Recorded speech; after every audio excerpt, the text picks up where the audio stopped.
Amen,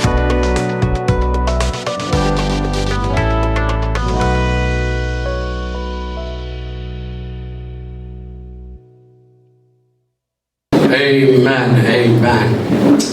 আজকে কতজন আমরা খুশি? Amen. যে আজকের আমরা ঈশ্বরের গৃহেতে আমরা আসতে পেরেছি। Amen. কোনো কিছু আজকে আমাদেরকে আটকাতে পারে না ঈশ্বরের গৃহেতে আসা থেকে, তাকে আরাধনা দেওয়া থেকে। Amen. Amen. ঈশ্বরকে ধন্যবাদ করি যে আজকের আসতে আমাকে সাহায্য করেছে ঈশ্বর। আপনারা জানেন যে আমার শারীরিকভাবে কিছু অসুস্থতা রয়েছে, কিন্তু ঈশ্বর মহান। আমেন। এবং ঈশ্বর হলো আমাদের অলৌকিক কাজের ঈশ্বর। তিনি আমাদের সুস্থ করেন, তিনি আমাদেরকে বলযুক্ত করেন, আর তাই জন্য আমরা সর্বসময় তার উপরে আমরা নির্ভর করতে পারি। Amen, amen. আর আজকে যখন আমরা আসি, তার আগে আরেকবার বিশেষভাবে যারা ইউটিউবে দেখেন, আপনাদের অশেষ ধন্যবাদ যে আপনি ইউটিউবে আমাদের চ্যানেলকে সাবস্ক্রাইব করেছেন। এবং আমি চাইবো যে আমাদের অনেকের কাছে পৌঁছানোর জন্য আপনি আমাদের সাহায্য করুন, এবং আপনি আপনার প্রিয়জনকে, আপনার অফিসের কালিগকে হতে পারে, আপনার কোনো রিলেটিভকে হতে পারে, আপনার কোনো বন্ধুকে হতে পারে, আপনার কোনো প্রতিবেশীকে হতে পারে, আপনি এই চ্যানেলকে সাবস্ক্রাইব করতে বলুন। অনেকে রয়েছেন আপনারা দেখেন হয়তো এখনো সাবস্ক্রাইব করেননি, আর আমি চাইবো যে আপনি সাবস্ক্রাইব করুন, যাতে আপনিও খ্রিস্টের বাক্যেতে আরো বেড়ে উঠতে পারেন, এবং যখনই আমরা নতুন ভিডিও আপলোড করি আপনি তার নোটিফিকেশন পান। ঈশ্বর আপনাদের প্রত্যেককে আশীর্বাদ করুক। আজকের যে বিষয় আজকের আমরা কথা বলবো তা হলো প্রভু যিশুকে নিজের দেহে বহন করো। ওকে, প্রভু যিশুকে নিজের দেহে বহন করো। আজকে যদি আপনার পাশে যে বসে রয়েছে তাকে বলুন, যিশুকে নিজের দেহে বহন করো। ওকে, অন্যদিকে আবার আমরা বলি, যিশুকে নিজের দেহে বহন করো। ওকে, যদি আপনার কাছে বাইবেল থাকে দয়া করে খুলবেন আজকের গালাথীয় তার 6 অধ্যায় এবং 17 পদ। গালাথীয় তার 6 অধ্যায় 17 পদ। আর সেখানে বলছে, এখন হইতে কেউ আমাকে ক্লেশ না দিক, কেননা আমি যিশুর দহচিহ্ন সকল আপন দেহে বহন করিতেছি। ওকে, কেউ আমাকে যিশুর কেননা আমি যিশুর দহচিহ্ন সকল আপন দেহে বহন করিতেছি।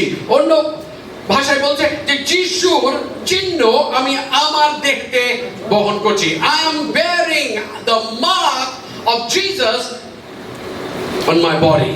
ওকে, আর আজকে অনেকটা প্রচারের সঙ্গে একটু টিচিং থাকবে। ওকে, যদি আপনি দেখেন, যদি আপনি গালাথীয় পত্র আপনি যদি পড়েন, আর আপনাকে বলি, যখন আপনি একটা পত্র পড়েন তখন আপনি অল্প অল্প করে পড়েন না। আমি জানি না কতজন সেই সময় আপনারা জন্মেছেন বা আপনারা মনে রয়েছে, এক সময় ছিল যখন আমরা পোস্ট কার্ড লিখতাম। মনে আছে? কতজনের মনে আছে যে 15 পয়সা করে পোস্ট কার্ড ছিল, তাই না? আমাদের মনে আছে যে 25 না 50 পয়সা করে ইনল্যান্ড লেটার ছিল, যেটা আমরা থুতু দিয়ে ভাঁজ করে আমরা লিখতাম। মনে আছে? কতজন মনে আছে? হাত নাড়াবেন তাহলে। ওকে, আমেন। আমাদের অনেকের মনে রয়েছে। এবার ধরে নিন আপনাকে যদি কেউ চিঠি লেখে, আপনার কোনো প্রিয়জন আপনাকে চিঠি লিখেছে, আপনি কি করবেন? চিঠিটাকে প্রথমে ছুরি দিয়ে কাটবেন, তাই না? কেটে আপনি কি করবেন? প্রথম দিন 4টে লাইন পড়বেন, তারপরে রেখে দেবেন।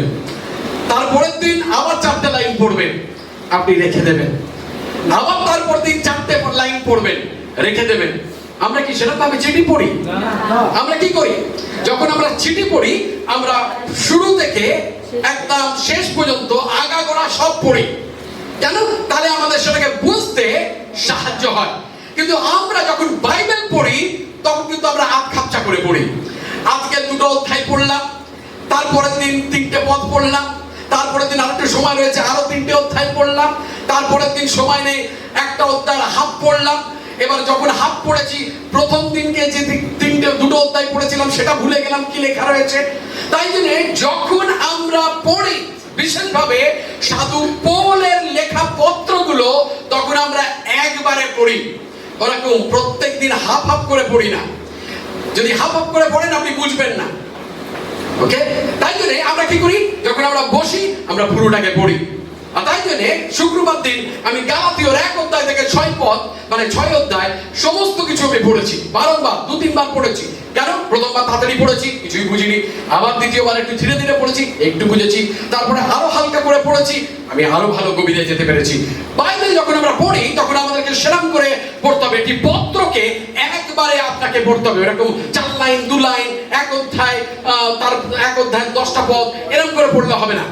আর আপনি যদি গালাতীয় পত্র পড়েন, আজকে যখন আপনার হোমওয়ার্ক আপনাকে দিই, আর যারা আজকের ইউটিউবে দেখছেন, আমি চাইবো যে আজকের আপনি গালাতীয় পত্র নিশ্চয় পড়বেন। গালাতীয় তার 1 অধ্যায় থেকে 6 অধ্যায় আপনি পড়ুন এবং দেখুন গালাতীয় মণ্ডলীকে সাধু পৌল কি বলছে। আপনি যদি দেখেন গালাতীয় পত্র এমন একটি পত্র, যেই পত্রটি যখন সাধু পৌল লিখেছে, তিনি সেই গালাতীয়র অঞ্চলে সেখানে লিখেছে। তখনকার দিনে আমাদের মতন মণ্ডলী ছিল না যে আমাদের মণ্ডলীতে আমরা প্রচার করি, আমি প্রচার করি। কিন্তু তখনকার দিনে যখন একটি অঞ্চলে যত মণ্ডলী ছিল, সাধু পৌল যখন একটি পত্র লিখতেন, প্রত্যেকটি মণ্ডলীতে তার পত্রকে পড়া হতো। একটি মণ্ডলী পড়লো, পড়ে অন্য একটি মণ্ডলীকে পাস করে দিল, সেই মণ্ডলীতে সাধু পৌলের পত্র পড়া হবে। সেখান থেকে আবার আরেকটি মণ্ডলীকে তার পত্রটাকে দেওয়া হবে, যেন সেই মণ্ডলীও জানতে পারে সাধু পৌল সেই অঞ্চলে যত মণ্ডলী রয়েছে সেই মণ্ডলীগুলোকে কি বলার চেষ্টা করছে। আর গালাতীয় পত্র যখন আমরা পড়ি, শুধু গালাতীয় নয়, গালাতীয়র সঙ্গে যারা ঈশ্বর তত্ত্ববিদ রয়েছে, যারা থিওলজিয়ান রয়েছে, যারা জানে কিভাবে বাইবেল পড়তে হয়, তারা সব সময় গালাতীয়র পত্রের সঙ্গে রোমীয়র পত্র পড়বে। কেন? কারণ গালাতীয়র পত্রে যে সমস্যা রয়েছে, সেই একই সমস্যা সাধু পৌল সেই রোমীয়র পত্রতেও তিনি ডিল করছে। আপনি যদি দেখেন তাহলে আজকের আপনি একটা আঙুল রোমীয়র পত্রেতে রাখুন 1 অধ্যায়, আর একটি আমরা রাখবো আপনার গালাতীয়র 1 অধ্যায়। আর সেখানে সাধু পৌল কি বলছে দেখুন, রোমীয় তার 1 অধ্যায় 1 পদে সেখানে বলছে, পৌল যীশু খ্রিস্টের দাস। আপনার পাশে যিনি বসে রয়েছেন বলুন, দাস। আমি হলাম সুদীপ দাস। কত ভালো বিষয়, যেটা আমাকে বারবার মনে করিয়ে দেয় যে আমি অ্যাকচুয়ালি দাস, আমি একজন কৃতদাস, আমি যিশুর দাস। তাই জন্য আপনি আপনার পাশে যিনি বসেন তাকে বলুন, আপনি যিশুর দাস। তারপরে দেখুন সাধু পৌল কি বলছে, আহুত প্রেরিত। আপনার পাশে যিনি বসে রয়েছেন বলুন, প্রেরিত। ওকে, ইংলিশে বলুন অ্যাপোস্টল। ওকে, এখনকার দিনে একটা চল, সবাই এখন নিজেকে অ্যাপোস্টল বলে। আমি অ্যাপোস্টল সুদীপ দাস। ওকে, প্রফেট সুদীপ দাস। ওকে, আপনি দেখবেন ইউটিউবে এখন শুধু শুধু অ্যাপোস্টল আর প্রফেটে ভরে গেছে। কিন্তু ঈশ্বরকে বলি এবং আপনাদের বলি, ঈশ্বর আমাকে বালক হতে লিখেছে, প্রেরিত ভাববাদী হতে নয়। ওকে, যদি ঈশ্বর অন্য কাউকে ডেকে থাকে, প্রেজ গড। কিন্তু আপনি দেখুন সাধু পৌল কি বলছে, যে আমি হলাম খ্রিস্টের দাস, আহুত প্রেরিত এবং ঈশ্বরের সুসমাচারের জন্য পৃথককৃত বা পৃথক করা হয়েছে। এবং আপনি যদি এবারে ফিরে আসেন গালাতীয় তার 1 অধ্যায় 1 পদে, সেখানে আপনি দেখুন গালাতীয় তার 1 অধ্যায় 1 পদে সাধু পৌলের কি সুর, সেটাকে আমাদের ধরতে হবে। আর সেখানে বলছে, পৌল প্রেরিত অর অ্যাপোস্টল পল, মনুষ্যদের হইতে নয়, মনুষ্যদের দ্বারা নয়, কিন্তু যীশু খ্রিস্টের দ্বারা এবং যিনি মৃতগণের মধ্যে হইতে তাহাকে উঠিয়াছেন, সেই পিতা ঈশ্বরের দ্বারা নিযুক্ত। দুটো সুর যেন খাপ খেয়ে যাচ্ছে। রোমীয়র পত্রে সাধু পৌল বলছে যে আমি হলাম দাস এবং আমি হলাম আহুত প্রেরিত এবং ঈশ্বর আমাকে শুভ সমাচার বা সুসমাচারের জন্য আমাকে পৃথকীকৃত করেছে। এবং গালাতীয় পত্রতে সাধু পৌল শুরু করছে এবং বলছে, আমি হলাম প্রেরিত, আমাকে কোনো মানুষ ডাকেনি, আমাকে কোনো মানুষ নিযুক্ত করেনি, কিন্তু যিনি যিশুকে পুনরুত্থিত করেছে সেই ঈশ্বর আমাকে নিযুক্ত করেছে। কারণ রোমীয় পত্রে এবং গালাতীয় পত্রে সমস্যাটা হলো একটি গ্রুপকে নিয়ে। ওকে, আর গ্রুপটা কি? সেই গ্রুপ যারা পৌলের বিরোধিতা করছে। তো আজকে যখন মণ্ডলীর মধ্যে কিছু জন রয়েছে যারা পালকের বিরুদ্ধে ষড়যন্ত্র করে, পালকের বিরুদ্ধে দাঁড়ায়, এটা কিছু নতুন জিনিস নয়। কেন? বাইবেলে রয়েছে। আর আপনাকে বলি, যখন কোনো গ্রুপিজম হয়, আমাদের মণ্ডলী তো আছে, ভয় পাবেন না। আপনি হয়তো জানেন না, কিন্তু আছে কিছু গ্রুপ তারা তৈরি করে, তারপরে পাস্টারকে ছাড়া আমরা একটা গ্রুপ তৈরি করি, হোয়াটসঅ্যাপ গ্রুপ, বা আমরা নিজেদের মধ্যে একটু আলোচনা করব। Very wrong thing, you are doing groupism. আর ঈশ্বর আপনার বিচার নিশ্চয় করবে, there is no doubt about ইট।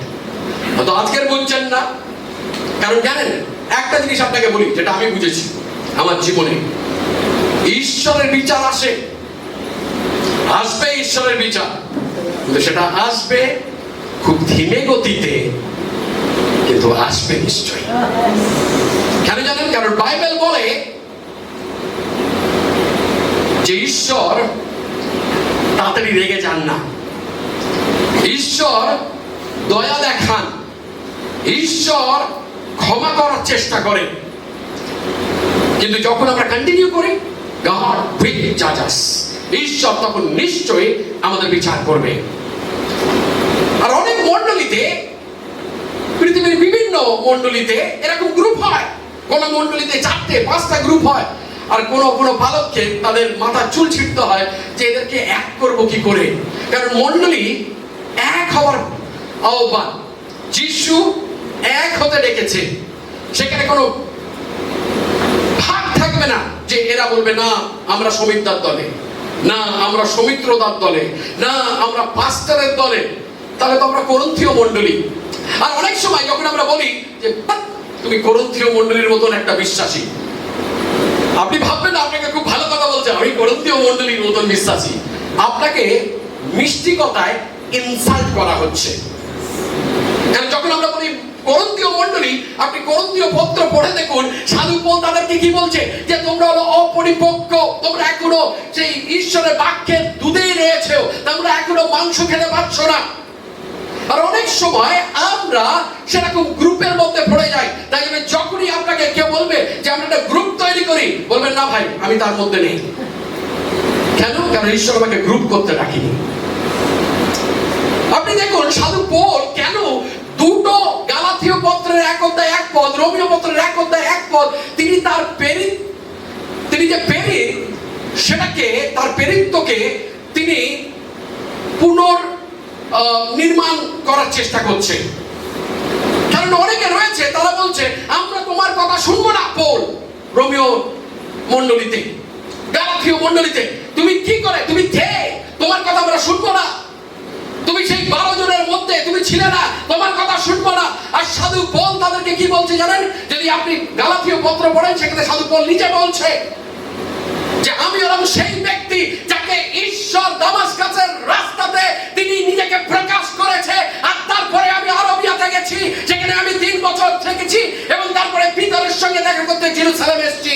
তারপরে আবার 14 বছর পরে আমি জেরুজালেম এসেছি বার্নাবাকে নিয়ে।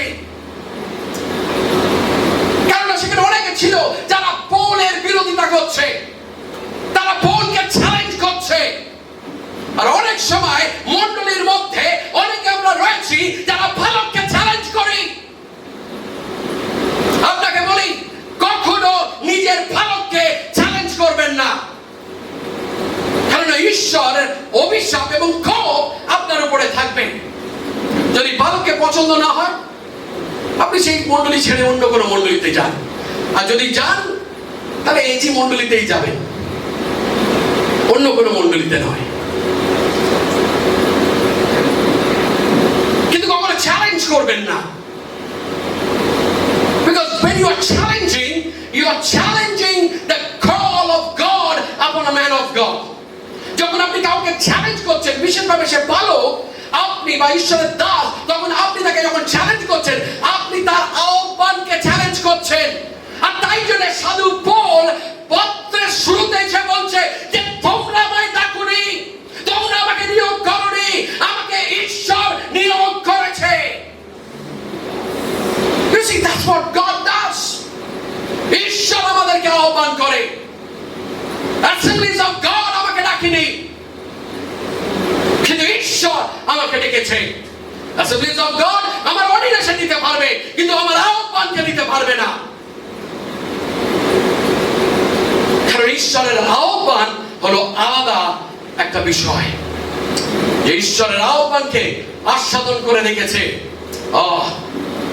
সে কখনো ফিরবে না।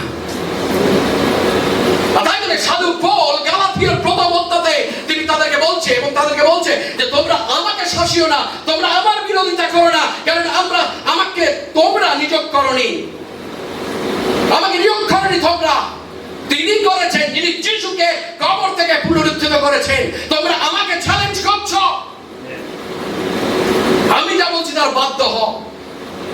আর যে কোনো মণ্ডলীতে দুটো গ্রুপ থাকবে, একটা হলো পালকের বিরুদ্ধে, একটা হলো পালকের পক্ষে। আর যারা পালকের বিরুদ্ধে তারা গালাতীয় মণ্ডলীতে কি করছে, তারা পালক যে শিক্ষা দিচ্ছে তার বিরুদ্ধে শিক্ষা দিচ্ছে। বুঝতে পারছেন কি হচ্ছে গালাতীয় পত্রে? এবং গালাতীয় পত্রে আপনি যখন পড়বেন আপনি দেখবেন সেখানে একটি ইহুদি গ্রুপ রয়েছে একটা সম্প্রদায় মণ্ডলীর মধ্যে, আর একটা অ-ইহুদি সম্প্রদায় রয়েছে। তার মানে কি, যদি আজকের মডার্ন চার্চে আমরা ধরি, একটা হলো তারা হলো আমরা বলি না বর্ন খ্রিস্টান, অনেক সময় তাদের পূর্বপুরুষ খ্রিস্ট বিশ্বাসী ছিল, খ্রিস্টান ছিল, তারা মণ্ডলীর মধ্যে। আর নবজাত যিশুকে গ্রহণ করে তারাও মণ্ডলীর মধ্যে এসছে। এবং যারা নতুন এসছে তারা তো যিশুতে শিশু, তাই না? এবং শিশুদের আমরা যা শেখাই তারা তাই শিখবে, তাই না? আপনি যদি যারা নতুন আসে মণ্ডলীতে তাদেরকে রাজনীতি শেখান, তারা কিন্তু রাজনীতি শিখবে, আর পরবর্তীকালে আপনার বিরুদ্ধে সেই রাজনীতি করবে। কিন্তু আপনি যদি প্রার্থনা শেখান, তারা প্রার্থনাশীল হয়ে উঠবে। তাদেরকে বারংবার বাক্যের মধ্যে নিয়ে যান, তারা বাক্য বলবে। সেটাই হয়। তো নতুন যারা বিশ্বাসী এসছে সেখানে পুরাতন বিশ্বাসীরা রয়েছে যাদের পূর্বপুরুষ তারা হলো ইহুদি। ওকে, অ-ইহুদিরা যারা বড় জাতীয় থেকে এসছে তারা তো জানে না কিছু। আর তারা যখন এসছে, যারা পৌলের বিরোধিতা করছে তারা শিক্ষা দিচ্ছে মণ্ডলীতে যে আমরা কিছু বিশ্বাস করি, কিভাবে আমরা পরিত্রাণ পাই। আমরা যিশুতে বিশ্বাস করি এবং তার অনুগ্রহ দ্বারা আমরা পরিত্রাণ পাই। তাই জন্য আপনার পাশে যদি বসে রয়েছেন বলুন, বিশ্বাস এবং অনুগ্রহ ইজ ইকুয়াল টু পরিত্রাণ। ওকে, তার মানে কি, আমরা বিশ্বাস করি, আমরা অনুগ্রহ পাই, আর আমরা পরিত্রাণ পাই। কিন্তু যারা পৌলের বিরোধিতা করছে তারা কি বলছে জানেন? আমরা ইহুদি, আমরা পুরাতন নিয়ম জানি, আমরা নতুন নিয়মও এখন রয়েছি, তোমাদের আমাদের কথা শুনতে হবে, আমরা অনেক বছর ধরে পথ চলেছি, আমরা সব জানি। এবং তারা কি বলছে? তোমাদের বিশ্বাস করতে হবে, তোমরা যখন যিশুতে বিশ্বাস করো তোমরা তার অনুগ্রহ পাও, কিন্তু অনুগ্রহের সঙ্গে তোমাদের আরেকটা কাজ করতে হবে যেটা আমরা করেছি, যেটাতে নিয়ম স্থাপন হয়েছে, সেটা হলো তকছেদ। তোমাদের তকছেদ হতে হবে।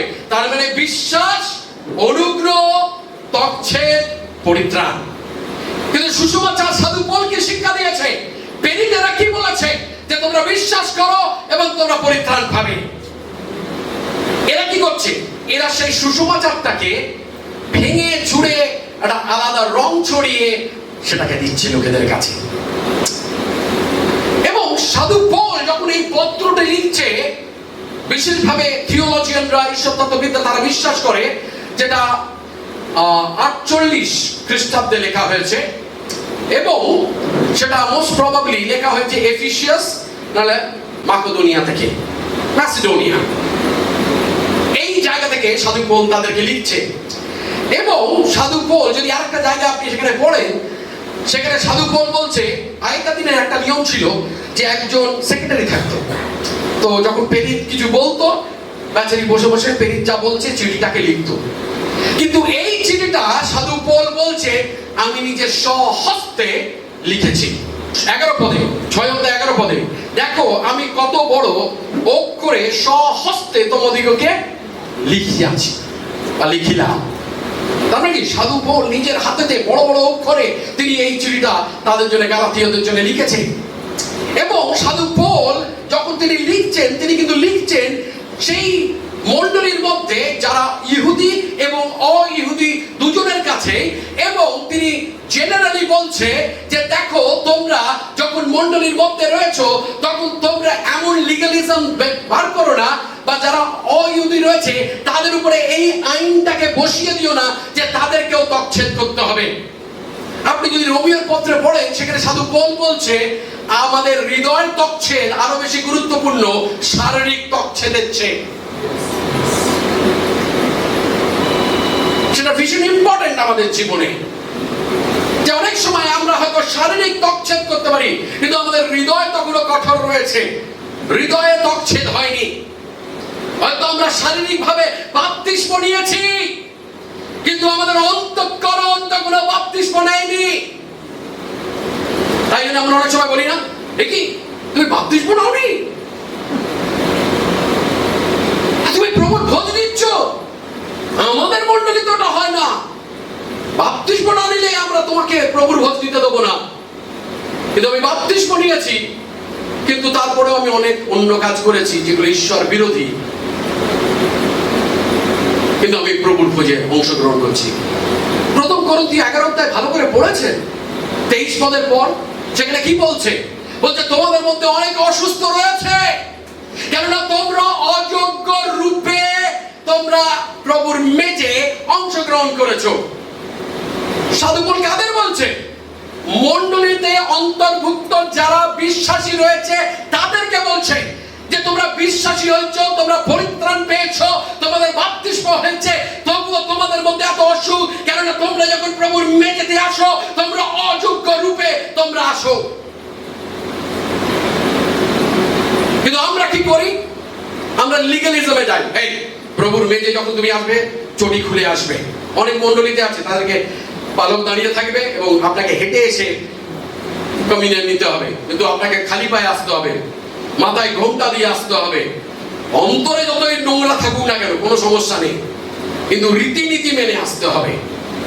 কিন্তু সাধু পৌল সেটা বলছে না। সাধু পৌল বলছে রীতিনীতি নয়, কিন্তু তোমার হৃদয়, তোমার অন্তঃকরণ যেন পরিষ্কার থাকে, যেন শুদ্ধ থাকে। সাধু পৌল যখন গালাথীয় পত্র তিনি লিখছেন, গালাথীয় মণ্ডলীর লোকেদের যেন বাক্যের কড়াঘাত দিচ্ছে, আঘাত করছে তাদের হৃদয়কে। তার মানে এই নয় যে আপনি বাপ্তিস্ম নেবেন না। যদি ঈশ্বর সুযোগ দেয়, ডেফিনেটলি আপনার এবং আমার বাপ্তিস্ম নেবার উচিত। কেন? কারণ প্রভু যীশু তিনি নিয়েছিলেন এবং তিনি আদেশ করেছেন, সমুদয় জগতে যাও, তোমরা শিক্ষা দাও এবং কি করো? নামে কি করো? প্রার্থনা করো। কি করো? জোরে, আরো জোরে। তাই জন্য যখন সুযোগ থাকে আমাদের নেওয়ার প্রয়োজন রয়েছে। এবং আজকে আপনি যদি দেখেন, সেখানে সাধু পৌল তাদেরকে বলছে যে তোমরা দয়া করে আমাকে আর ডিস্টার্ব করো না। আপনি দেখুন প্রথম 17 পদের প্রথম অংশ কটা বা কি বলছে? এখন হইতে কেউ আমাকে ক্লেশ না দিক। অন্য কথা যদি ইংরেজি বাইবেলে দেখেন, no one should trouble me.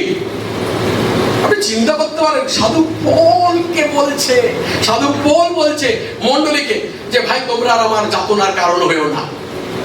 তার মানে একটা পালকের যাতনার কারণ লোকেরা হতে পারে, মণ্ডলীতে দুঃখের কারণ লোকেরা হতে পারে। And Apostle Paul is saying, don't be a troublemaker for me anymore, please. চলতি ভাষায় যদি বলি যে দয়া করে তোমরা আর আমার জন্য গন্ডগোল পাকিও না।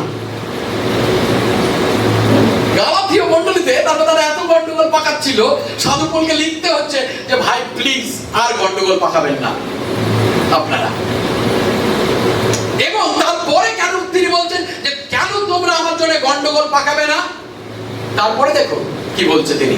তিনি বলছেন আমি খ্রিস্টের দাহ চিহ্ন বহন করছি, খ্রিস্টের ক্ষত চিহ্ন বহন করছি।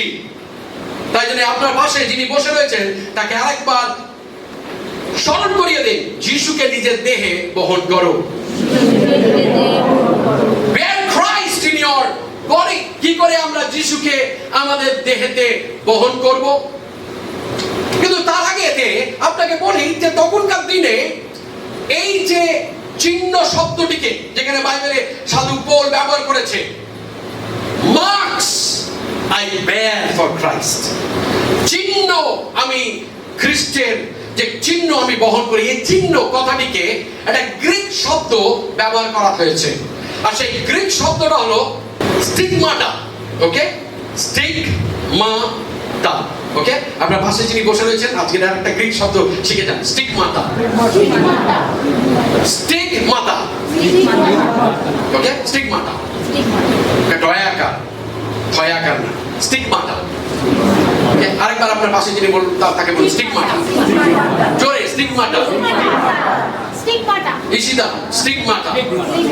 ওকে, আপনারা দেখেছেন অনেকের যাদের অপারেশন হয়েছে সেই জায়গাটা ঠিক হয়ে গেছে, ঠিক আছে, বা অ্যাক্সিডেন্ট হয়েছে পায়ে, সমস্ত কিছু ঠিক হয়ে গেছে, তাই না?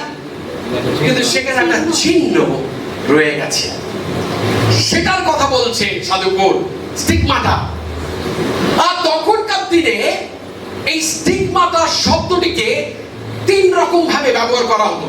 একটা হলো যে যারা সৈন্য রয়েছে, ওকে, যারা সৈন্য রয়েছে তারা যখন যুদ্ধে যেত তাদের অনেক সময় তলোয়ারের কাঁটা পড়তো, তাই না, গায়ে, হাতে, পায়ে, আর সেগুলো সেরে যাওয়ার পরেও সেখানে তাদের চিহ্ন।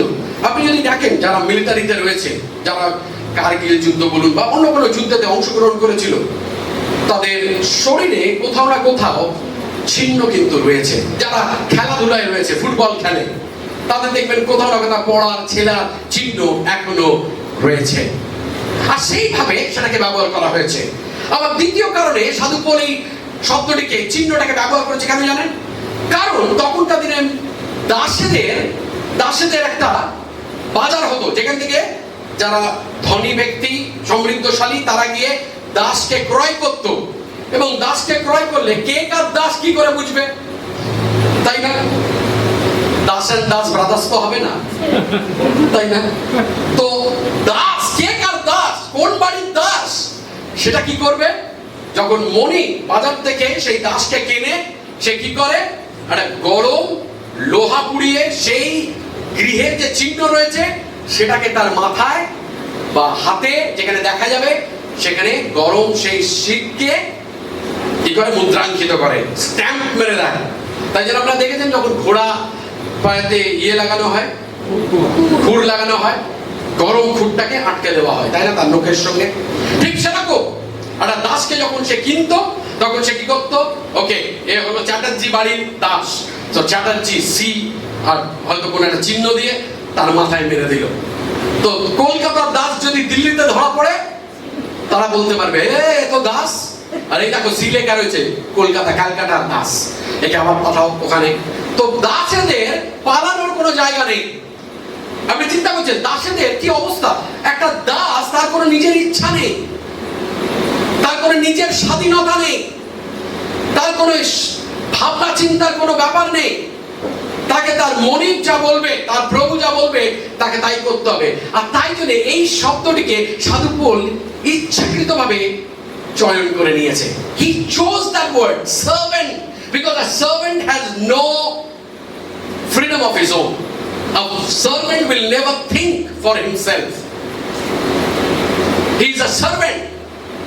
তার কোনো ইচ্ছা নেই, তার কোনো কিছু নেই, তার কোনো স্বপ্ন থাকতে পারে না, কিছু না। তাই জন্য সাধু পৌল বলছে আমি হলাম ঈশ্বরের দাস, আমার ইচ্ছার কাছে আমি মরে গেছি, আমার নিজের জন্য কোনো স্বপ্ন নেই, আমি সমস্ত কিছু কারণ আমি যিশুকে দিয়ে দিয়েছি। যিশু আমায় যা বলবে, যা করতে বলবে, যেখানে যেতে বলবে, আমি তাই করব। Why? Because I am a servant. আমি দাস। আমার নাম হতে পারে রেভারেন্ড ডক্টর সুদীপ দাস, কিন্তু আমার আসল নাম হলো আমি হলাম যিশুর কৃতদাস।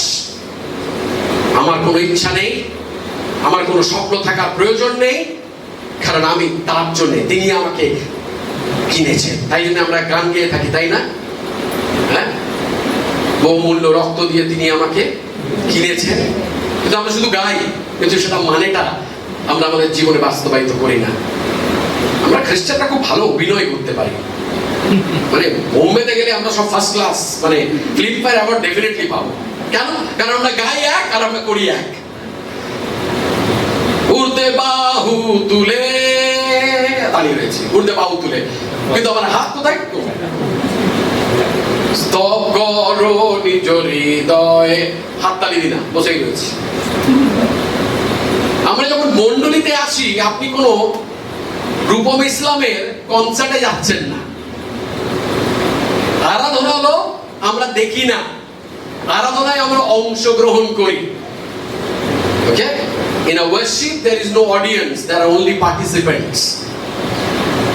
আর তাই জন্য সাধু পৌল এই গালাথীয় মণ্ডলীকে তিনি স্মরণ করিয়ে দিচ্ছে এবং তাদেরকে বলছে, দেখো যে এই চিহ্ন আমি বহন করছি। আর তৃতীয়ত, তখনকার দিনে যখন সাধু পৌল জীবিত ছিলেন, যারা অন্য পরজাতীয়, অন্য ধর্ম থেকে, অইহুদি ধর্ম থেকে এসছে, আমি জানি না ট্যাটুকে বাংলায় কি বলে, ফুলকি, ফুলকি, রাইট, কালকে আমাকে বলা হয়েছিল ফুলকি, তাই না? ট্যাটু, আমরা ট্যাটু করি। তাই জন্য অনেকে দেখবেন যে আমরা কি করি, যারা পরজাতীয় রয়েছে তারা সব ট্যাটু করে, তাই না? দেব দেবীর ট্যাটু, এখানে ট্যাটু দেব দেবীর। হ্যাঁ, কেন? কারণ সেটা থেকে তাদের চিহ্নিত করা যাবে তারা কোন বিশ্বাস থেকে। আর তাই জন্য সাধু পৌল কি বলছে? সাধু পৌল বলছে, আমি আমার দেহেতে যিশুর ক্ষত বহন করছি। তো আপনি বলতে পারেন, পাস্টার কি করে যিশুর ক্ষত আরেকজন কি করে বহন করছে? সাধু পৌল সেখানে কি বলার চেষ্টা করছে আপনাকে বলি। আপনি যদি 2 কোরিন্থীয় তার 11 অধ্যায়ে ফিরে যান, 2 কোরিন্থীয় তার 11 অধ্যায় এবং সেখানে 23 থেকে 28 পদ পর্যন্ত আপনি পড়েন, আপনি দেখবেন যে সাধু পৌল কি বলার চেষ্টা করছে। সাধু পৌল সেখানে বলছে 23 পদে, ইহারা কি খ্রিস্টের পরিচারক?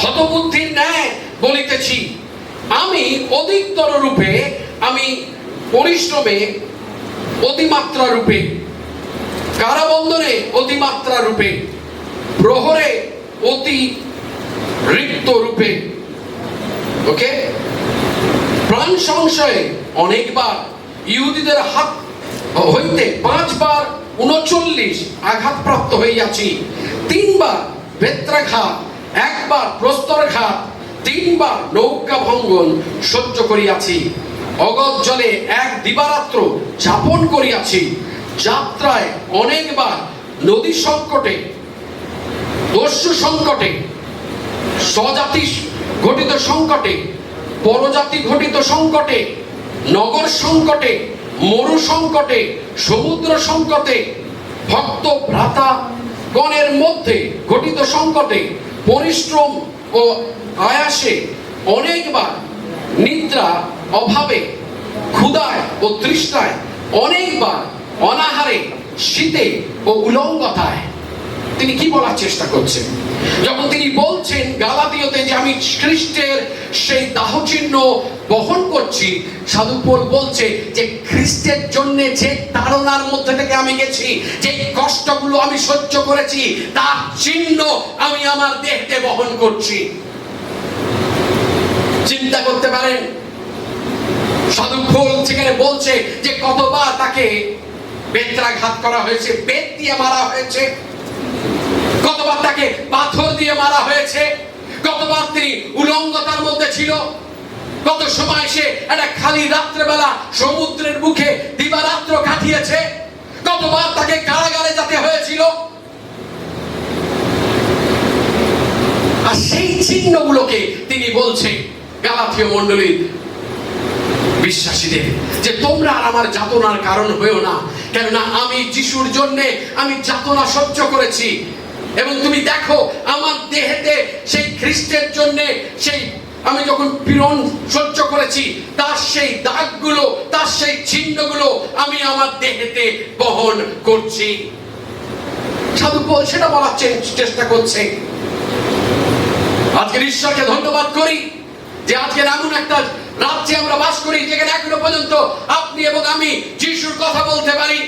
আজকের আপনি আপনার বাড়িতে হয়তো গান গাইতে পারেন,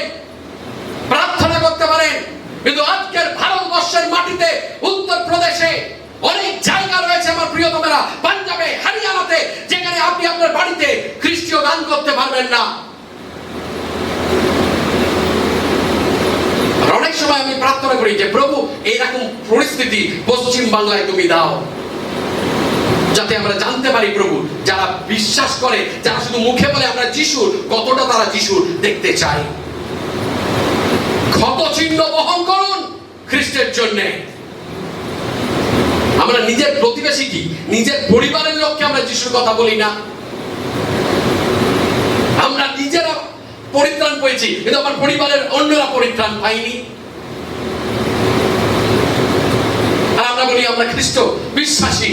আরে খ্রিস্ট বিশ্বাসী যদি হন, তাহলে আপনার মধ্যে একটা আগুন থাকবে যে প্রভু আমি পরিত্রাণ পেয়েছি, আমার সব পরিবারে আমরা তোমার আরাধনা করতে চাই, তোমাকে স্বীকার করতে চাই, তোমার অনুগামী হতে চাই, তোমাকে ভালোবাসতে চাই, তোমার মুখপাত্র হতে চাই। আমরা বলি আমরা খ্রিস্ট বিশ্বাসী। সাধু পৌল তাই বলছে গালাতীয় মণ্ডলীকে যে তোমরা বলছো তোমরা খ্রিস্ট বিশ্বাসী, কিন্তু দেখো আমার দেহেতে আমি খ্রিস্টের চিহ্নকে বহন করেছি, আমি তার জন্য তাড়িত হয়েছি, তার জন্য গালাগালি খেয়েছি, তার জন্য ঘৃণিত হয়েছি। সাধু পৌল ফ্যান্টাস্টিক ক্যারেক্টার। কিন্তু আজকে যখন আমরা শেষ করি, আজকে আপনাকে বলি 5 marks we bear in Christ Jesus. 5টি ক্ষত চিহ্ন আজকের আপনি এবং আমি বহন করতে পারি। কোন ক্ষত চিহ্ন আজকের খ্রিস্টের জন্য আমরা বহন করতে পারি? নাম্বার 1, প্রথমত the marks of persecution, নির্যাতনের চিহ্ন। তাই জন্য আপনার পাশে যিনি বসে রয়েছেন ঘুমিয়ে পড়েছেন, বলুন নির্যাতনের চিহ্ন। ওকে, আজকে আমরা কিছু শিখছি ঈশ্বরের বাক্য থেকে। Amen, amen. আপনার পাশে যিনি বসে রয়েছেন আপনি তাকে বলুন আমি শিখছি, আপনি শিখছেন। কারণ আমরা রোববার দিন আমার তালন্ত দেখানোর জন্য আপনার কাছে প্রচার করি না। ওকে, আমি কত ভালো বক্তা, আমি মডুলেশন কিরম করি, আমি প্রচার করি যাতে আমরা সবাই শিখি।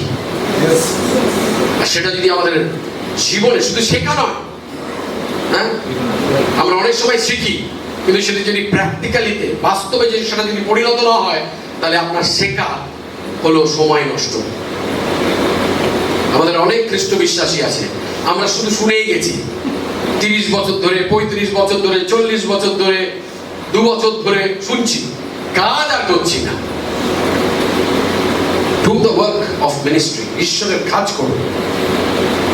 প্রথম চিহ্ন যেটা আপনি এবং আমাকে বহন করতে বাইবেল বলছে হলো নির্যাতনের চিহ্ন। আপনি যদি দেখেন যোহন তার 15 অধ্যায় 20 পদ, সেখানে যিশু কি বলছে? If they have persecuted me, they will also persecute you.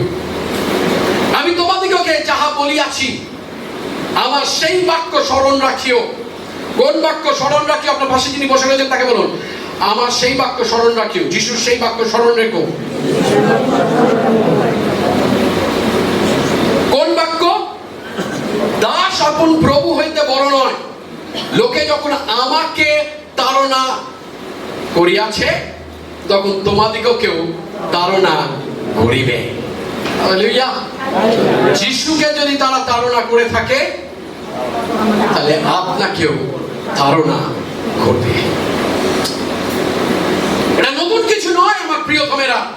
যদি মণ্ডলীর ইতিহাস আপনি পড়েন, আপনি দেখবেন যে প্রত্যেক সেঞ্চুরিতে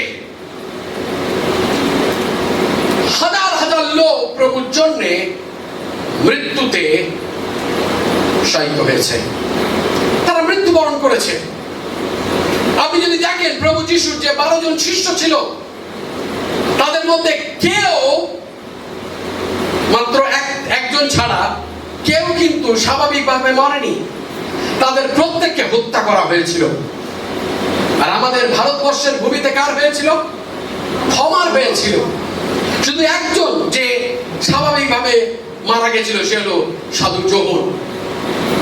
আপনি যদি পোল বলেন, আপনি যদি পিতর বলেন, পিতরকে উল্টো ক্রসেতে ঝুলানো হয়েছিল। জাকবকে একটা বড় করাত দিয়ে তাকে হাতে কাটা হয়েছিল। আপনি চিন্তা করতে পারেন এগুলো? খ্রিস্ট বিশ্বাসী। আর আমার অনেক সময় যখন আমি প্রার্থনা করি বা এগুলো পড়ি, আমি তখন মনে মনে ভাবি যে প্রভু তুমি তাদেরকে শক্তি কিরকম ভাবে দিয়েছিলেন। আর আপনাকে বলি, আপনি যদি বিশ্বস্ত থাকেন, it's a different kind of strength that God gives you. একটা অলৌকিক শক্তি ঈশ্বর আপনাকে এবং আমাকে দেবে যখন আমরা কঠিন পরিস্থিতির মধ্যে থেকে যাই। অনেক সময় আপনি ভাববেন আমি কখনো সহ্য করতে পারবো না, এটা কখনো আমি সহ্য করিনি, এটা আমি পারবো না, কিন্তু ঈশ্বর তার শক্তিতে আপনাকে শক্তি দেবে যাতে সেটাকে আপনি সেই সহ্য করতে পারেন, সেটাকে অতিক্রম করতে পারেন। তাই জন্য যিশু বলছে যে তারা আমাকে তাড়না দিয়েছে, তোমাকেও করবে। আপনাকে বলি, কিছুদিন আগে একটি ঘটনা, পাস্টার সুভাষ বাগেল, ছত্তিশগড় থেকে। ছত্তিশগড় হলো এমন একটা রাজ্য যেখানে খ্রিস্টীয় ভাই বোনদের উপরে অত্যাচার হচ্ছে। আমাদের অ্যাসেম্বলিজ অফ গডের অনেক পাস্টাররা রয়েছে যারা এখনো পর্যন্ত জেলের মধ্যে রয়েছে। অনেক জায়গায় রয়েছে আমরা এখনো কেস লড়ছি আমাদের পাস্টারদেরকে জেল থেকে বেল পাওয়ানোর জন্য। আর আমরা এসি রুমে বসে আমরা আনন্দ নিচ্ছি ঈশ্বরের আশীর্বাদে। আমাদের কারোর মধ্যে সেই বোঝাটা নেই যে সে আমারও ভাই, তার জন্য আমার প্রার্থনা করার প্রয়োজন রয়েছে। সুভাষ বাগেল ছত্তিশগড়ে একটি মন্ডলীতে এসে প্রচার করছিল। এরকমই রোববার দিন সকালবেলা হঠাৎ কিছু দুষ্কৃতী ঢোকে এবং সমস্ত কিছু তছনছ করে এবং তাকে ভীষণ মারধর করা হয় এবং সে মারা যায়। এবং যেখানে তিনি মারা যায় সেখানে যখন পালকেরা নিয়ে যাচ্ছে তার শবকে মাটি দেওয়ার জন্য, সেই গ্রামের লোকরা বলে না, এখানে কোনো খ্রিস্টানের মাটি আমরা দিতে দেবো না। এবং সেখানে অনেক হট্টগোল এবং সমস্যার সৃষ্টি হয় এবং তারপরে তারা সেই শবকে নিয়ে 20 কিলোমিটার দূরে যায়, তার সেই শবকে সেই মাটি দেবার জন্য। আমার প্রিয়তমেরা, যিশু বলছে যে তারা আমাকে তাড়না দিয়েছে, তোমাকেও তাড়না দেবে। আর সেটাই হলো আমাদের বাস্তব। ভাববেন না আজকের আমরা যেরকম ভাবে রয়েছি সারা জীবন এরকম ভাবেই থাকবেন আপনি। আসছে সেদিনকে যেদিন আপনার বাড়িতে যখন আপনি খ্রিস্টান গান গাইবেন, যখন আপনাকে জানতে পারবেন আপনি একজন খ্রিস্ট বিশ্বাসী, আপনাকে বাড়ির মধ্যে থেকে বার করে নিয়ে গিয়ে মারবে। তখনও কি আপনি বলবেন জয় যিশু? তখনও কি আপনি বলবেন আমি যিশুর অন্বেষণ করব? I have decided to follow Jesus. No turning back. That's the story we have. তাই জন্য সেই ক্ষত চিহ্ন আমরা বহন করতে পারি যিশুর জন্য যখন আমরা তাড়িত হই। দ্বিতীয়ত কি ক্ষত চিহ্ন আজকে আপনি বহন করবেন? The mark of hatred. আপনি ঘৃণার চিহ্ন বহন করবেন। আপনার পাশে যিনি বসে রয়েছেন তাকে বলুন ঘৃণার চিহ্ন। ওকে, আজকে আপনার দেহতে আপনি ঘৃণার চিহ্ন, আপনার আত্মাতে ঘৃণার চিহ্ন আপনি বহন করতে পারেন। এরা হলো সেই ব্যক্তি যারা ঈশ্বরে বিশ্বাস করে না। এরা হলো সেই ব্যক্তি যারা মণ্ডলীতে বিশ্বাস করে না। এরা হলো সেই ব্যক্তি যারা যিশুতে বিশ্বাস করে না। মত্তি তার 10 অধ্যায় 22 পদ দেখুন কি বলছে, and he shall be hated of all men for my name's sake. আর আমার নামের প্রযুক্ত তোমরা সকলে ঘৃণিত হইবে। যিশু কি বলছে? যিশু প্রথমে বলছে এই জগৎ আমাকে তাড়না দিয়েছে, তোমাদেরও তাড়িত করবে। দ্বিতীয়ত যিশু বলছে যে ঘৃণার চিহ্ন, তারা তোমাকে ঘৃণা করবে আমার নামের জন্যে। যখন আপনি এক দরজায় কড়া নাড়িয়ে বলবেন যিশু আপনাকে ভালোবাসে, আপনি যিশুকে গ্রহণ করুন, তার মানে বেরো এখান থেকে, তোমার যিশুর বিষয়ে আমি শুনতে চাই না। আবার আরেকটা জায়গায় যাবেন, আপনি তাদেরকে বলবেন, তারা বলবে আমি শুনতে চাই না। কেন? তারা আপনি ঘৃণিত হইবেন, আপনি ঘৃণার পাত্র হইবেন। আর তাই জন্য প্রভু যিশু জানতো যেই জগতে সেখানে মন্দ লোক রয়েছে যারা তার অন্বেষণকারীদের ঘৃণা করবে, কিন্তু প্রভু যিশু বলেনি যে আমাকে ঘৃণা করবে আমি তাকে উল্টে ঘৃণা করব, যে আমাকে তাড়িত করবে আমি তাকে উল্টে তাড়িত করব। কেউ যদি আমার বিরুদ্ধে অস্ত্র তুলে নেয় আমি তার বিরুদ্ধে অস্ত্র তুলে নেব। কিন্তু যিশু কি বলছে জানেন? তুমি তোমার শত্রুদেরকে প্রেম করো। হালেলুয়া। তুমি তোমার শত্রুদেরকে প্রেম করো, যারা তোমাকে তাড়না দিচ্ছে তাদেরকে তুমি প্রেম করো, যারা তোমাকে ঘৃণা করছে তুমি তাদেরকে প্রেম করো, তুমি তাদেরকে ভালোবাসো। তারা যখন কষ্টের মধ্যে থেকে যাচ্ছে তাদের তুমি পাশে দাঁড়াও। আজকে সেই ঘৃণার চিহ্ন আমরা আমাদের দেহেতে বহন করতে পারি। তৃতীয়ত, the mark of being killed, হত্যার চিহ্ন। আপনার পাশে যিনি বসে রয়েছেন বলুন হত্যার চিহ্ন। আজকের হত্যার চিহ্নকে আপনি এবং আমি আমাদের দেহেতে বহন করতে পারি। রোমিও তার 8:36 এরকম বলে, for thy sake we are killed all the day long. তোমার জন্য আমরা সমস্ত দিন নিহত হইতেছি। তোমার জন্য আমরা সমস্ত দিন নিহত হইতেছি। আপনি যদি দেখেন প্রভু যিশুর জন্ম থেকে, তখন থেকে শয়তান চেয়েছিল যে যিশু যেন না জন্মায়। তাই জন্য হেরোদ রাজা কি বলেছিল যে 2 বছরের নিচে যত বাচ্চা রয়েছে তাদের সকলকে মেরে ফেলো। যারা পুরুষ সেই বালকগুলোকে মেরে ফেলো। কেন? কারণ শয়তান জানতো যে যদি এই ত্রাণকর্তা সে যদি জন্মগ্রহণ করে, তিনি কালভারির ক্রুশে তিনি নিজ প্রাণকে দেবে, তার বহুমূল্য রক্তকে ছড়াবে এবং সেখানে সমস্ত মানব জাতির জন্য সেখানে পরিত্রাণ থাকবে যিশুর নামেতে। আমেন। আর তাই জন্য শয়তান চাইনি যে যিশু জন্মাক। অনেক সময় আজকে শয়তান চায় না আমার প্রিয়তমেরা যে আপনার ছেলে যিশুকে জানুক, আপনার মেয়ে যিশুকে জানুক, আপনার নাতি নাতনি যিশুকে জানুক, তারা যিশুকে জেনে বেড়ে উঠুক। শয়তান চায় না। আর শয়তান চায় তাদেরকে মেরে ফেলতে, শারীরিক ভাবে নয় কিন্তু তাদের আত্মিক জীবনকে মেরে ফেলতে। Spiritually dead. Satan want to kill your children spiritually. আত্মিক ভাবে আপনার ছেলে মেয়েকে নষ্ট করতে চায়, ক্ষতিগ্রস্ত করতে চায়। আর সেটাই রোমিও তাই বলছে যে আমরা প্রতিদিন তোমার জন্য নিহত হইতেছি। Fourthly, the mark of reproach, নিন্দার চিহ্ন। আপনার পাশে যিনি বসে রয়েছেন বলুন নিন্দার চিহ্ন। প্রথম ভিতর তার 4:14 বলছে, if he be reproached for thy name, happy are ye. প্রথম ভিতর 4:14 বলছে, তোমরা যদি খ্রিস্টের নাম প্রযুক্ত তিরস্কৃত হও তবে তোমরা ধন্য। আপনার পাশে যিনি বসে রয়েছেন তাকে বলুন তিরস্কার। আপনাকে তিরস্কার করবে আমার প্রিয়তমেরা যখন লোকেরা জানবে যে আপনি খ্রিস্ট বিশ্বাসী। আমরা এমন একটা দেশে বাস করি যেখানে প্রত্যেকে সত্যের অন্বেষণ করছে কিন্তু তারা সত্যকে গ্রহণ করতে চায় না। কারণ আমাদের মধ্যে রয়েছে যে আমাদেরকে কিছু করতে হবে ঈশ্বরের কাছে পৌঁছানোর জন্য। আমাদেরকে নিজেদেরকে ক্ষত করতে হবে, আমাদেরকে হিমালয় পর্বতে উঠতে হবে, আমাদেরকে একটা সাগর পার করতে হবে ঈশ্বরের কাছে পৌঁছানোর জন্য।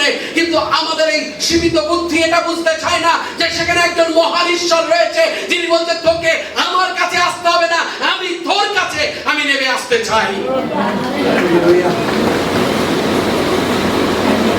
গতকালকে আমি একজনকে বলছিলাম, যখন আমরা পরজাতীয় ছিলাম, যখন আমরা যিশুকে জানতাম না, তখন আমরা অনেক খরচা করতাম ফুলে, বাতাসাতে, নকুল দানাতে, ধূপে, বামন ঠাকুরকে ধুতি দিতে, আপনার গামছা দিতে, সেগুলোতে। কিন্তু যখন আমরা মণ্ডলীতে আসি আমাদের চিন্তা ভাবনা বদলে যায়। আমি দেবো না, আপনি আমায় দিন। কিন্তু এতদিন আমরা কি করেছি? আমরা দিয়েছি। কিন্তু যখন আমরা সত্যের ঈশ্বরের কাছে আসি তখন আমরা ভুলে যাই। আমরা বলি এই তো ভালো জায়গায় এসেছি, তুমি দাও, আমরা দেবো না। আর তাই জন্য যিশু জানতো আমাদের মানসিকতা, তাই জন্য তিনি বলছেন তুমি দাও তোমাকে দেওয়া যাইবে।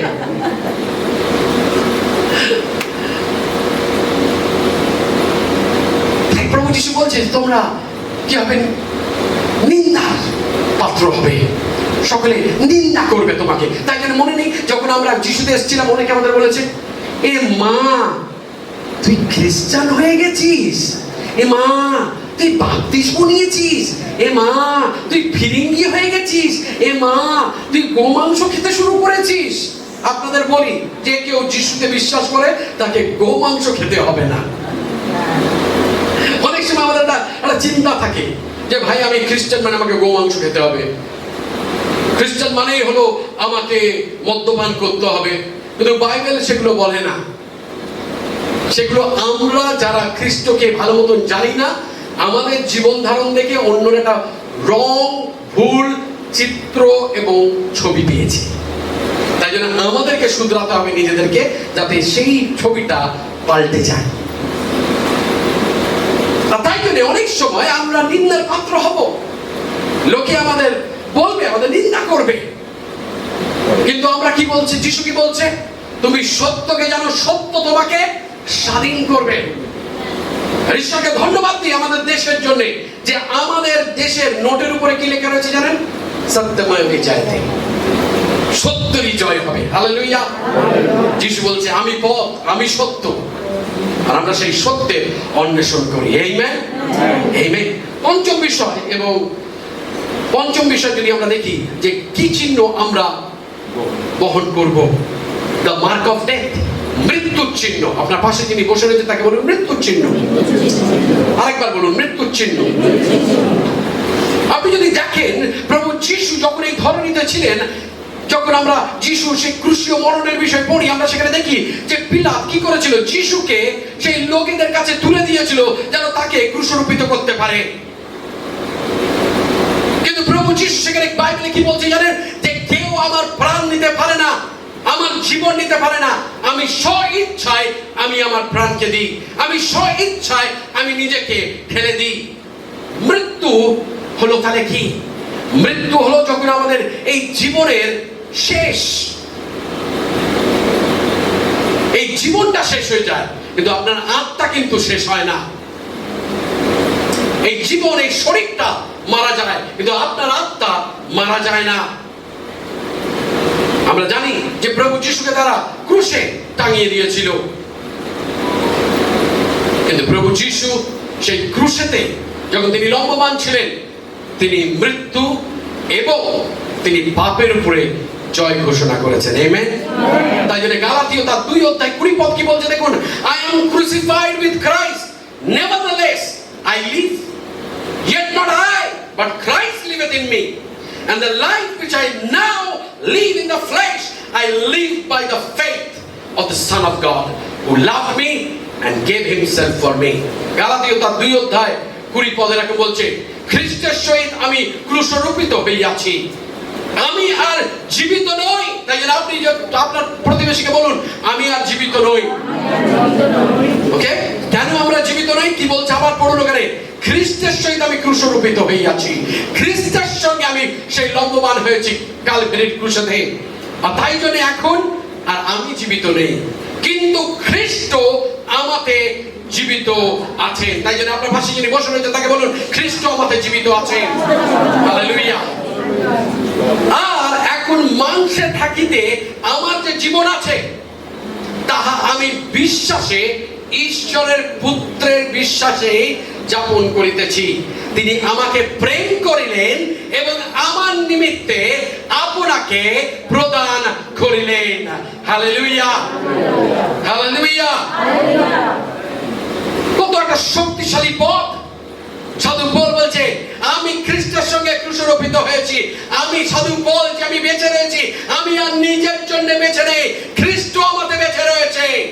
আর আমি এই মানসিক দেহতে যখন বেঁচে রয়েছি, আমি আমার বিশ্বাস প্রভু যিশুতে রেখে আমি বেঁচে রয়েছি, কেননা তিনি আমাকে ভালোবাসলেন, আমাকে প্রেম করলেন এবং আমার নিমিত্তে তিনি প্রাণ দিলেন।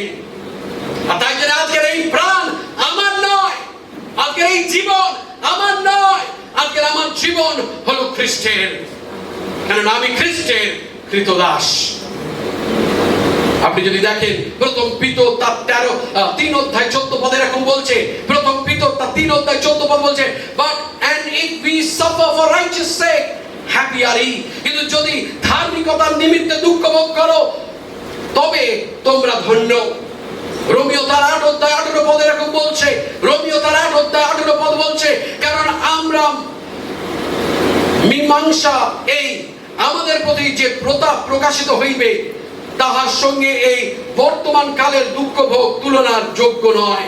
তার মানে কি, একদিন আসছে যে প্রতাপ আমরা দেখব, একদিন আসছে যে আমরা স্বর্গকে আস্বাদন করে দেখব, তার তুলনায় এই কষ্ট ভোগ, এই দুঃখ ভোগ, এই যাতনা, এই তিরস্কার, এই নিন্দা কিছুই নয়। আমেন। কারণ একদিন আসছে। আজকে কিভাবে আপনি এবং আমি খ্রিস্টের সেই চিহ্নকে বহন করতে পারি? ষষ্ঠম বিষয় এবং শেষ বিষয়, the mark of the fruit of the Holy Spirit।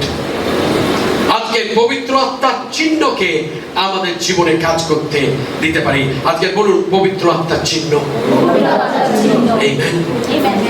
যখন 6 অধ্যায় তিনি শুরু করছেন সাধু পৌল, তার আগে কিন্তু তিনি 5 অধ্যায়তে, গালাতীয় 5 অধ্যায়তে তিনি সেখানে সেই পবিত্র আত্মার ফলের বিষয় বলছে। আর তিনি সেখানে যদি আপনি 16 পদ থেকে পড়েন, সেখানে বলছে যারা আত্মার বশে চলে তারা আত্মার বিষয় ভাবে, তারা স্বর্গরাজ্যের বিষয় ভাবে, তারা যেটা ভালো সেটার বিষয় ভাবে। কিন্তু যারা মাংসের বশে চলে, তারা যেটা ঘৃণার যোগ্য সেটার বিষয় তারা মনোযোগ রাখে। 22 পদ বলছে, কিন্তু আত্মার ফল প্রেম, আনন্দ, শান্তি, দীর্ঘ সহিষ্ণুতা, মাধুর্য, মঙ্গল ভাব, বিশ্বস্ততা, মৃদুতা, ইন্দ্রিয় দমন, এই প্রকার গুণের বিরুদ্ধে ব্যবস্থা নাই। আজকের কি করে লোকে জানবে যে আপনি এবং আমি আজকের এই নতুন নিয়মের মণ্ডলীতে যে আমরা আজকে খ্রিস্টের চিহ্নকে বহন করছি? যখন তারা দেখবে আমাদের মধ্যে মৃদুতা রয়েছে, অহংকার নয়। যখন লোকে আমাদের মধ্যে দেখবে যে আত্মার ফল প্রেম রয়েছে, যারা আমাদের বিরুদ্ধে আসে, যারা আমাদের আমাদের আমাদের ধ্বংস করতে চায়, যারা আমাদের ক্ষতি করতে চায়, তখন আমরা তাকে প্রেম করি। কি করে লোকে জানবে যে আমরা খ্রিস্টের চিহ্ন বহন করি? তখন বারংবার আপনি আসেন, আজকের আমার মাথা ব্যথা, আজকের আমার পায়ে ব্যথা, আজকের আমার কোমরে ব্যথা। লোকে বলবে ভাই এই জীবনেই শান্তি নেই। আরে বলছে যিশু শান্তি দেয়। আপনার নিজের জীবনে আনন্দ নেই, এদিকে আপনি বলেন যিশু দিলে আনন্দ আছে। সেই আনন্দটা লোকে আপনার জীবনে দেখতে চায়। যতই পরিস্থিতি আমার বিপক্ষে হোক, যতই আমি অভাব অনটনের মধ্যে থেকে যাই, তখন যখন আমি হাসি, যখন আমি গৌরব করি, যখন আমি আরাধনা করি, যখন আমি প্রশংসা দিই, তখন লোকে সেগুলো চিহ্নিত করে, লোকে সেগুলো লক্ষ্য করে যে এই লোকটার জীবনে কিছু একটা আছে, তার জীবনে এত সমস্যা, তার জীবনে এত কিছু ঘটে গেছে, তার সত্ত্বেও সেই ঈশ্বরের আরাধনা করে, তার সত্ত্বেও সেই ঈশ্বরকে সমস্ত করে বলে। কেননা সে হলো এমন একজন বিশ্বাসী যে খ্রিস্টের সেই পবিত্র আত্মার চিহ্নকে সে তার জীবনে বহন করে। আমার প্রিয়তমারা, খ্রিস্টের চিহ্নকে আমরা আমাদের দেহেতে বহন করি। আর যদি সেটা না হয় তাহলে দুঃখের বিষয়। আমি প্রার্থনা করি যে আমরা প্রত্যেকে আজকে বলতে পারবো যে প্রভু, আজকে তোমার আত্মার যে ফল রয়েছে সেই চিহ্নগুলোকে প্রভু তুমি আমার জীবনে দাও, সেগুলো আমি বহন করতে চাই। অনেক সময় আমাদের জীবনের মধ্যে তিক্ততা থাকে। যখন তিক্ত আপনার হৃদয় হয়, আরেকটা জিনিস তিক্ত হয়, কি জানেন? আপনার জিহ্বা। আপনার হৃদয়ের তিক্ততা আপনার মুখ থেকে ঝরে ঝরে পড়ে। ঘটে তা আমাদের জিভ দিয়ে, জিহ্বা দিয়ে সেটা প্রকাশ পায়। যদি আপনি আনন্দের সঙ্গে থাকেন, যদিও আপনার জীবনে অনেক কিছু ঘটছে, আপনি সবসময় ঈশ্বরের গরিমার কথা বলবেন, ঈশ্বর রয়েছে, ঈশ্বর নিয়ন্ত্রণে রয়েছে সেই কথা বলবেন। আর নাহলে আপনার হৃদয় যদি তিক্ত হয়, আপনি সবসময় নেগেটিভ কথাবার্তা বলবেন, লোকের ক্ষতি করার চেষ্টা করবেন। অনেক সময় যেগুলো আমরা করি, অনেক সময় আমরা ভাবি কেউ দেখছে না, কেউ বুঝতে পারছে না। অনেক সময় আমরা ছোট ছোট জিনিস করি, ভাবি কেউ তো বুঝতে পারলো না আমি কি করেছি। আপনার পালক বোঝেনি, এল্ডাররা বোঝেনি, আপনার বন্ধু বান্ধব বোঝেনি, কিন্তু একজনের চোখকে আপনি এড়াতে পারেননি, ঈশ্বরের চোখকে। কেননা তার চোখ সর্বসময় আমাদের উপরে রয়েছে। তাই জন্য সাধু পৌল যদি 6 অধ্যায় আপনি দেখেন, আপনি দেখবেন সেখানে সাধু পৌল কিছু নীতি দিয়েছে কিভাবে আমরা জীবন যাপন করব। সেখানে যদি আপনি পড়েন, প্রথম নীতি আসছে আপনার 2 পদ থেকে। প্রথম পদ থেকে, ভাতৃগণ, যদি কেউ কখনো অপরাধ ধরা পড়ে, তবে আত্মিক যে তোমরা সেই প্রকার ব্যক্তিকে মৃদুতার আত্মায় সুস্থ করো। একবারও বাইবেল বলছে না যে আমরা কেউ ভুল করব না। বাইবেল একবারও বলছে না যে আপনি কখনো অনুগ্রহ থেকে পড়ে যাবেন না, আপনি পাপ করবেন না। কিন্তু যখন আমরা জানতে পারি কেউ ভুল করেছে, তাকে আমরা মৃদুতার সঙ্গে আমরা তাদেরকে সঠিক পথে নিয়ে আসি, মৃদুতার সাথে। প্রথম প্রিন্সিপাল। দ্বিতীয়, আপনি দেখুন দ্বিতীয় পদে বলছে, তোমরা পরস্পরের একজন অন্যর ভার বহন করো। খ্রিস্টীয় জীবনে কেউ একলা দৌড়াতে পারে না। যদি আপনি ভাবেন আমার কাউকে দরকার নেই, আমার মণ্ডলীকে দরকার নেই, আমার সহভাগীটাকে দরকার নেই, পাস্টারকে আমার দরকার নেই, সবচেয়ে বড় ভুল মানসিকতার মধ্যে আপনি রয়েছেন। কারণ খ্রিস্টীয় সমাজে আমাদের এক অপরকে প্রয়োজন রয়েছে, এক অপরকে আমাদের প্রয়োজন রয়েছে। তাই সাধু পৌল বলছে তৃতীয় বিষয় দেখুন আপনি সেখানে কি বলছেন। তিনি বলছেন, কেননা যদি কেহ মনে করে আমি কিছু, কিন্তু বাস্তবে সে কিছুই নয়। Never think I am something big. তাই না? অনেক সময় আমরা দুটো গান গাই, একটা নাটক করি, একটু প্রচার করলাম, তারপর থেকে আমাদের কলার উঠে যায়, তুমি জানো পাস্টারের পরেই আমি, তুমি জানো আমি কি করতে পারি। Hey, you are nothing, you are nothing. যখন আমরা নিজেদেরকে বলবো, আমি প্রত্যেকদিন এখন একটা কাজ করি, সকালবেলা যখন উঠি তখন আমি বলি প্রভুকে যে প্রভু আমি কিছু নয়, আই এম নাথিং লর্ড, তোমার অনুগ্রহে আমি যা, কিন্তু আমি কিচ্ছু নয়। আমার কোনো কৃতিত্ব নেই, কোনো কিছুতে কোনো তালন্ত আমার নেই। প্রভু আমি একটা শূন্য, একটা বেকার লোক, শুধু তোমার অনুগ্রহ। Only God's grace. সাধু পৌল গালাতীয় মণ্ডলীকে বলছে, সেখানকার বিশ্বাসে, তোমরা এরকম ভেবো না যে তোমরা অনেক বড় হয়ে গেছো, অহংকার, তোমরা কিছু নয়, nothing, you are a zero, but God can make that zero into a hero. Only a God can do that. চতুর্থ আপনি দেখুন সেখানে কি বলছে, কেননা মনুষ্য যাহা কিছু বোনে তাহাই কাটিবে। Whatever you sow, so shall you reap. It's the principle of the Bible. আপনি যদি হিংসা বোনেন, আপনি হিংসায় কাটবেন। আপনি যদি উদারতা বোনেন, আপনি উদারতা কাটবেন। আপনি যদি হিংসা বোনেন, কি হবে? সবাই আপনার বিরুদ্ধে থাকবে। যখনই আপনার নাম কোনো কিছুর জন্য আর বলবে, ও বাবা, একে না বাবা রে বাবা, এ মাথা ব্যথা বহুত বড়। আপনি উদারতা, সবাইকে আপনি সাহায্য করেন। যখন আপনি সমস্যার মধ্যে পড়বেন, আপনি দেখবেন অন্যরা আপনার পাশে দাঁড়াচ্ছে। সে আপনি যদি সবাইকে ভালোবাসেন নিঃস্বার্থে, আপনি দেখবেন আপনাকেও সবাই ভালোবাসছে। হয়তো 100 জনের মধ্যে হয়তো 20 জন বাসবে না, কিন্তু 80 জন বাসবে। বালক হিসাবে আপনাদের বলি, আমার মোটিভেশন কি জানেন? অনেক সময় দুঃখ পাই অনেকের থেকে, 20 জন হয়তো আমার বিপক্ষে, কিন্তু আমি জানি 80 জন আমার পেছনে। That is my motivation. আর তাই জন্য সেই 80 জনের জন্য, যারা 20 জন আমার বিপক্ষে, তারাও তাদের আশীর্বাদের ফলটা পায়। কেন? কারণ তাই বাইবেল বলছে, তুমি যা বুনবে তুমি তাই কাটবে। আপনি যদি শত্রুতা বোনেন, আপনি শত্রুতাই কাটবে। আপনি যদি খড়গ বোনেন, আপনি খড়গই কাটবে। আপনি যদি অন্যকে ধ্বংস করতে চান, ঈশ্বর আবার কাউকে উঠাবে আপনাকে ধ্বংস করার জন্য। আপনি কারো চেয়ার নিতে চান, ঈশ্বর আর একজনকে উঠাবে আপনার চেয়ার নেবার জন্য। যা কাটবে, this the principle, what you sow so shall you reap. কারণ আপনি মনে করবেন না ধান লাগিয়ে আম পাবেন, আর আম গাছ লাগিয়ে আপনি চাল পাবেন বা ধান পাবেন, এটা হয় না। It's a very very thing. পঞ্চম বিষয় যদি আপনি এখানে দেখেন, সেখানে বলছে আর আইসো আমরা সৎকর্ম করিতে করিতে নিরুৎসাহ না হই। Keep doing good, continue doing good even you don't get any result. আমার এখনো মনে রয়েছে, আমি ঠাকুর পুকুর মন্ডলীতে যখন পালক ছিলাম, আমি তাদেরকে বলেছিলাম একবার যে আপনারা যদি আমাকে 1 টাকা না দেন, I will still serve you. কেন? বাইবেল তাই বলছে, সৎ কর্ম করতে বিরত হয়ে না, সৎ কর্ম করতে থাকো।